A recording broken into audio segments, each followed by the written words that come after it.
Hello বন্ধুরা, technical PV সরকার চ্যানেলে আপনাদের সকলকে স্বাগত জানাই। আমি প্রতিনিয়ত আমার চ্যানেলে স্বাস্থ্যসাথী কার্ডের নতুন আপডেটগুলো নিয়ে আসি। তেমনি আজও আপনার জন্য এক বিরাট নতুন আপডেট নিয়ে আসছি।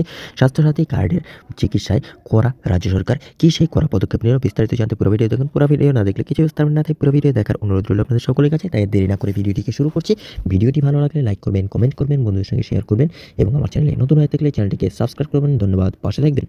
মুখ্যমন্ত্রীর জনদরদি প্রকল্পকে সামনে রেখে দেদার মুনাফা করেন বেসরকারি হাসপাতাল কর্তৃপক্ষ ও চিকিৎসকরা। রোগীর চিকিৎসা পেয়েছেন, অথচ স্বাভাবিক সময়ে এই পরিষেবা মেলেনি।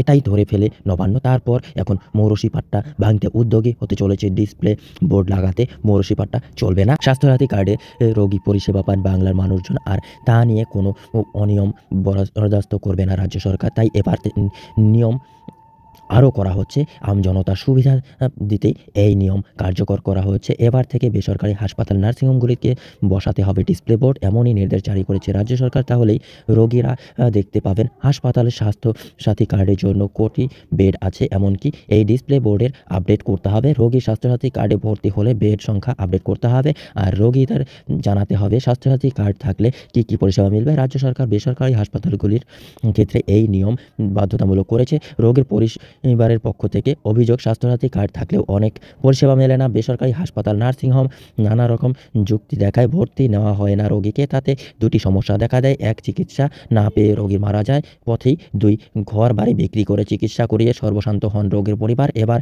এই সমস্যা মেটাতে কঠোর হচ্ছে রাজ্য সরকার। বেসরকারি হাসপাতাল ডিসপ্লে বোর্ড থাকলেই রোগীরা বুঝতে পারবেন বেডের অবস্থা। 2017 সালে এরকম একটি নির্দেশিকা প্রত্যেক বেসরকারি হাসপাতালে পাঠানো হয়েছিল বলে সূত্রের খবর, কিন্তু তা কেউই মানেনি। তাই এবার করা পদক্ষেপ। আরজিকর হাসপাতালের ঘটনার পর যখন সব সরকারি হাসপাতাল চিকিৎসা লাটে উঠেছিল, তখন বেসরকারি হাসপাতালে গরিব মানুষ চিকিৎসা করিয়েছিলেন স্বাস্থ্যসাথী কার্ডেই। তখন অনেক সরকারি চিকিৎসকই মোটা টাকার বিনিময়ে বেসরকারি হাসপাতাল, নার্সিংহোমে চিকিৎসা পরিষেবা দিয়েছিলেন বলে অভিযোগ। মুখ্যমন্ত্রী মমতা বন্দ্যোপাধ্যায়ের জনদরদি প্রকল্পকে সামনে রেখে দেদার মুনাফা করেছেন বেসরকারি হাসপাতাল কর্তৃপক্ষ এবং চিকিৎসকরা। তবে রোগীর চিকিৎসা পেয়েছেন, অথচ স্বাভাবিক সময়ে এই পরিষেবা মেলেনি। এটাই ধরে ফেলে নবান্ন। তারপর এখন এই মৌরসিপাট্টা ভাঙতে উদ্যোগী হতে চলেছে। এই পরিস্থিতির কথা জানতে পেরে এখন বেশ চাপে পড়ে গিয়েছে বেসরকারি হাসপাতাল, নার্সিংহোম কর্তৃপক্ষরা। ডিসপ্লে বোর্ড লাগাতে হলে আর মৌরসিপাট্টা চালানো যাবে না।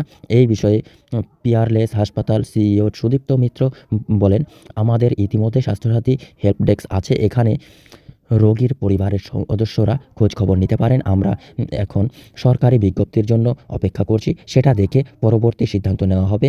আর রুবি জেনারেল হাসপাতালের chief general manager operation Subhashis দত্তের কথায়, আমরা প্রত্যেক মাসে 200 থেকে 270 জন রোগী স্বাস্থ্যসাথী কার্ডে ভর্তি করি। এখন বিজ্ঞপ্তি না আসা পর্যন্ত বলতে পারবো না কেমন ডিসপ্লে বোর্ড লাগাতে হবে। বন্ধুরা, এই ছিল আজকের আপডেট।